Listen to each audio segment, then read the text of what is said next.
Hey guys, welcome or welcome back. Tisha here, back with another Love and Marriage Huntsville review.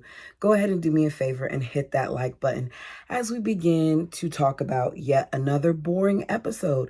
So we begin this episode picking up with Mel and Marceau.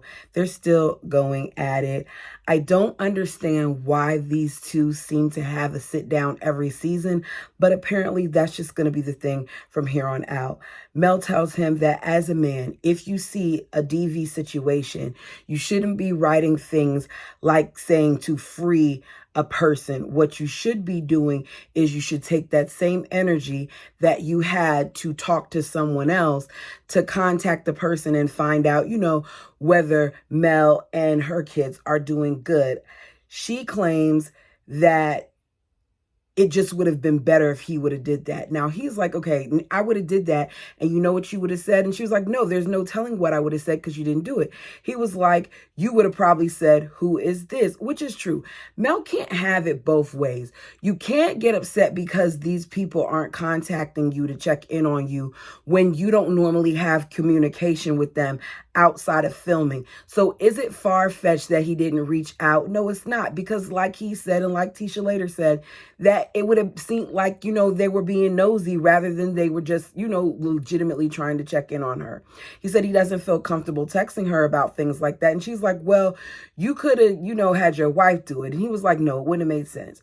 So he's like, he just didn't even understand why she would do it because he heard that this was an issue that happened 2 years ago. I said it then and before, and I'm going to say it again. Whether this happened 2 years ago, it doesn't matter. The point is, it's in the statute of limitations. He did it. He should be held accountable. What Martell did wasn't right, but none of them want to say that. Instead, they want to come down on Mel because of how long she waited. But she waited because of when the threats started happening. Mel says moving forward, she wants them to do like her, which is when certain conversations or questions come up about her, to just not say anything. And I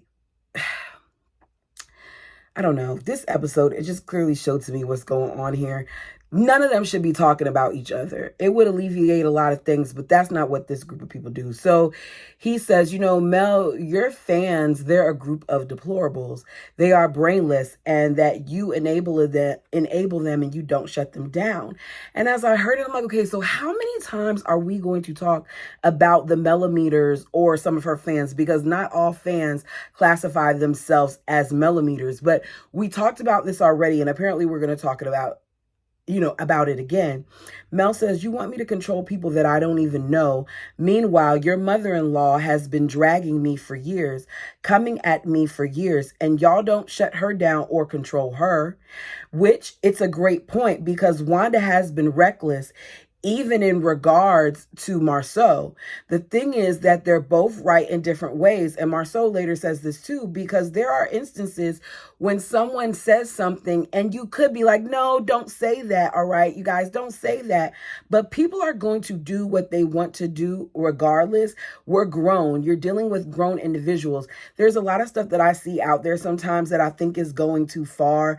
Like, I'm not trying to criticize some of the other content creators, but I just feel like certain things, like what was done as far as Stormi, and I don't know the whole situation, but why did you feel the need to go locate all of Stormi's warehouses and see where things were at? What was your point in doing that? I feel like people just take it too far. And this whole situation is reminding me of it. So as they go back and forth, Mel ends up leaving, tells the person at the restaurant she'll be back because the tea is great. He says that he'll pay for it. And as she's walking out, she says, before she walks out, she tells him, tell your family to keep my mother effing name and my kid's name out of her mouth, meaning his mother-in-law. There was no point to that meeting because nothing happened. They didn't meet to me and have like a conclusion. It just left things up in the air. So we see Stormi and Destiny meet up. Stormy says Destiny is her girl, and I don't understand when this happened. They do small talk about the kids, and they talk about how far they've gotten and how now, even though a chair was picked up at some point, that Stormy's mom likes her now. I don't understand how she's so forgiving of Destiny, but she's not forgiving of Mel. How did they get to this point? What did I miss? Let me know down in the comment section if you know.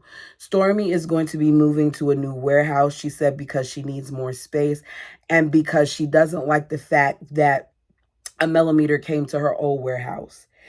And I'm hearing this, I'm like, okay, this is why Mel isn't promoting this season at all, because they're going to continue to talk about her fans and come after the millimeters, because this is yet another episode where they're being talked about. And I feel like if you're going to speak on them, then call them by name. Talk about the people who are doing the bad things, because not everyone is like that. There are content creators out there who give fair reviews, who don't pick sides, who aren't taking, extra unnecessary steps. So if you're going to call somebody out, then call them out. There's no need to do it the way that they're doing it on television. Like, say something to them in the comment section and keep it moving. But they don't do that. Instead, they do all these generalizations. So Stormy says that she felt attacked and violated by that lady coming to her establishment. And when she said this, I said, okay, regardless if I feel like it was that bad or not, for Stormy, it made her feel uncomfortable and it made her feel attacked. I personally, if the roles were reversed and someone just showed up at an establishment of mine, which I don't have no establishment, but if I had a business and someone just... Let me make that clear. If someone just popped up at my space, I would feel violated too. Because who are you and why are you here? Especially in this day and age. And that's kind of what Stormy talked about. She was like, now, what if she got me in another position? It could have been worse, which it could have. Stormy then brings up Mel and how, they met up and the energy was good. And Destiny asked if the energy was real. She says Mel expects for everybody to either be black or white. Meanwhile, she's Cruella DeVille and she's playing in the gray. I don't know when Mel played in the gray with Destiny. I don't understand why Destiny is so upset with Mel. I don't think Mel did anything to Destiny that was that bad that is causing all of this. Y'all can be friends without going in the mud.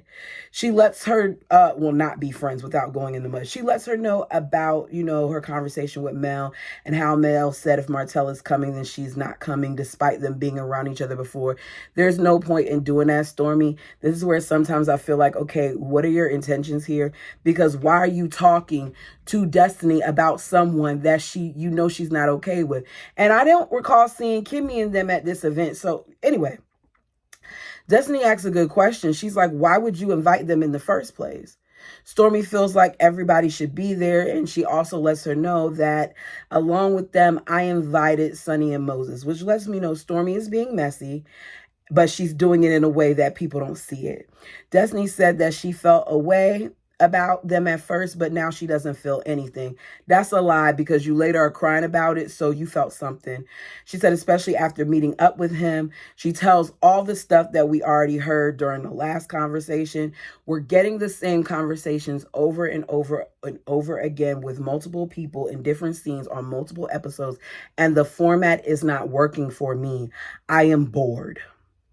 We see Tisha and Marceau meet up at Sculpt. They've added a woman to the team that's going to be a property manager at another space. They discuss Mel. Tisha felt like, she didn't have a reason to be upset with Marceau because the statement that he made was a simple statement. Easy said when it's not regarding to, in regards to you, Tisha. I feel like sometimes Tisha doesn't look at where Mel's coming from and the things that Mel's going through. She's not going to call Mel when she doesn't respond to a simple text, which is, that's valid. Tisha says she asked her mom several times to stop talking about her, but she won't, and there's nothing, that she could really say. Marceau says that Mel made a good point, because Mel said that very thing, like, you can't control your mama. How do you expect me to control my fans? Tisha says, but Mel can control them. That doesn't make sense. If you can't control yours, why you think she can control hers? She says Mel's deflecting. Tisha has been giving excuses for her mother for all these years. So I need Tisha to focus on that rather than deflecting and trying to just talk about Mel's fans. You need to talk about what your mom does too, because Wanda, who's no longer a part of the show, is still going out and saying various things to various people. So if you can't control and check your mama, don't expect for her to control and check thousands upon thousands of fans. Tisha says she tells them to activate, and her fans are crazy, so maybe they should tell her mother to activate. I don't know if that's true. I don't follow Mel like that. I am subscribed to her IG, but I don't go to Mel's page every time to see her saying that. If she does, she does. Sounds a little weird to me. Y'all let me know if that's something that you know that she does. I've never heard of that. Marcel says both things can be true. And it is true. That's the truth. The truth is that the both of them aren't completely like innocent in the situation, that they all play a part in where they are now. So basically it's like he's going to listen, make some changes, and move forward. It's now time for the Lovers and Friends Gala, and Stormy has that awful blonde wig back on. Trisha and Ken arrive to get instructions. She's nervous, but she's ready to be an oil model for 4 minutes. Nell and Chris, Sunni and Moses are at the event. Nell, who has nothing to do with the situation, begins to ask a whole bunch of questions. Sunni says it was a year after she left and after Destiny was gone. They met up. It looks messy, but he was persistent and she didn't want to block her blessing. Moses wasn't in an exclusive relationship. Despite what Destiny thought, she tried to reach out to Destiny before, they made the announcement. It was right before, but either way, Destiny didn't respond. They dated seriously for about 90 days before they got married. I don't think she realizes how crazy this sounds. Sunni sounds crazy. When you keep saying Destiny wasn't the main and he was dealing with multiple women and y'all went from dating to being married, to me, it's not smart and it's not a flex, but she thinks it's a flex. Sunni says Nell is being nice, which is nice considering that, Nell is cool with Destiny. Nell goes on to tell Stormy that, she spoke with Sunni and they did try to reach out to Destiny. And rather than responding, Destiny went and did a podcast. And Destiny then enters the room. Destiny kind of disappointed me with the look that she had. She had on a white hooded dress. I've seen Destiny in many, many beautiful things. She's a pretty girl, but I was not a fan of her look. You're supposed to come in there looking like a full meal when all you did was come in there and kind of look like a snack. Like this is your ex and his current who are both bothered by your presence. Give them something else to be bothered by. Sunni asks, if it's okay if her and Destiny speak. And Stormy's like, that's fine, but we're going to have to put y'all in a room. Sunni approaches her and says, would you like to have a conversation? And Destiny says, I wouldn't. But I'm guessing production made them have a conversation because despite the things that she's saying in confessional, like how she would love to toss something on her and whatever else, she goes in the room and has a conversation. I'm not going to say everything that they said to each other. They went back and forth. Sunni says, I reached out to you, didn't respond, but instead you went on a podcast. Why would you go on a podcast? Destiny says, I'm a public figure and this situation was a part of my life. So that's what I did. When has she been open to sharing her life? So why did she feel the need to hurry up and come and tell, the podcast people about the situation? Sunni says, but you weren't that at the time. And Destiny's like, you never stopped being a public figure. I think Destiny knew that if she spoke up about this situation, that it could possibly get her back on the show. And here we are, 8 episodes in, and that's the only thing that she's given us, which continues to show, in my opinion, that Destiny is a one-trick pony. She says they were still together in August. Destiny says you were a side chick. The situation was foul, and she didn't appreciate Sunni calling her a side chick. Apparently, Sunni made some insinuation that Destiny was a side chick because she was dating Moses when he was married. Destiny says this isn't the case. That's not true. He was single. She tells Sunni she was the side chick. Sunni tells her, I'm the wife. As Destiny walks off, she tells her that he's sleeping with everybody in St. Louis, and she knows this because they call her. Sunni's response is, I'm with him every day. She walks out to Martell, tells him that she needs, him to be a bodyguard. She just happy she didn't do anything crazy. It's another pointless exchange. Sunni, Moses, and Destiny, in my opinion, they're all liars. None of them are giving us the full story. And at this point, I don't care. Destiny says that those two are a match made in hell. And we later see Sunni and Moses end up leaving. I think Sunni ended up looking real stupid, real foolish, because she didn't get the response or the reaction that she wanted from Destiny. She went back to the table. She lied to her husband about the conversation that she had with Destiny. And then she left. And I was like, okay, y'all came to this exactly for what? You made sure that you got on his TV. You could have declined coming on to this program. So you should have stayed so you could have get, more camera time, because it's obvious that this is what they wanted by being on the show. But Destiny gets on my nerves too. And I'm not really rooting for her because she whines and she complains about girl code and how this wasn't right and that wasn't right, and how Sunni acted as a producer and how foul Sunni was, when she's being foul too, because she's basically on Martell's side, in Martell's face. And unlike Sunni, her and Mel had a friendship that lasted for a long time. They were actual friends. We find out Martell isn't going to be a model, that he chickened out, that his dad bod isn't really ready to be showcased. I don't think he has a dad bod, and neither did Stormy. Stormy's like, I just feel like he has stage fright. We see Ken oil down Trisha. It's a quick scene, like all this build up just for us to see 30 seconds of it. We didn't even get to see his body or hers for real. We see Nell again. She's inserting herself yet again to talk to Destiny about what Sunni said. Destiny says she introduced her to Moses at an intimate birthday dinner that she had, that she doesn't understand why she's acting like, she didn't know all these things. And Nell's like, that's not what she told me. Now, why do you expect her to tell you everything? She says, I've heard that she did the same thing to another friend in high school. I need Destiny to let it go. You do not have any significant ties at this point with this person. She seems more bothered about this situation with somebody that she's never been married to, who she was dating in a long distance relationship for however long, than she was with the actual person that she married and had a child with. It's not adding up. She says he chose someone that would hurt her. And she starts crying, saying that she loved him and she knew him for over 15 years, that they had a friendship and now it's lost, and that in talking to Nell, it hit her.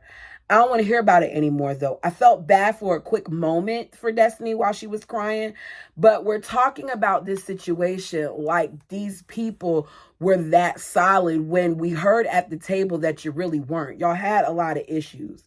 It's another day. Courtney lets Stormy know that he got a visit from 2 police officers at the warehouse and that they were looking for her, but he does not know why they wouldn't tell him. So he's like, I need you to call the lawyer and probably check on why they're looking for you. And she's like, why would they be looking for me? Are you joking? He's like, no, I'm not joking. You need to call them and check. So she calls them and checks, or they text her. Something happens where it's like in a matter of moments. And she finds out that she has 2 warrants out for her arrest. One for harassing communications and another for disorderly conduct. That the warrant is because of her cursing out the person that stalked her. Sounds kind of crazy to me. Sounds like there's some missing pieces here, because why did you get a warrant when she came on your private property? I don't understand that. So she has to now turn herself in because she doesn't want to be out and about and get arrested.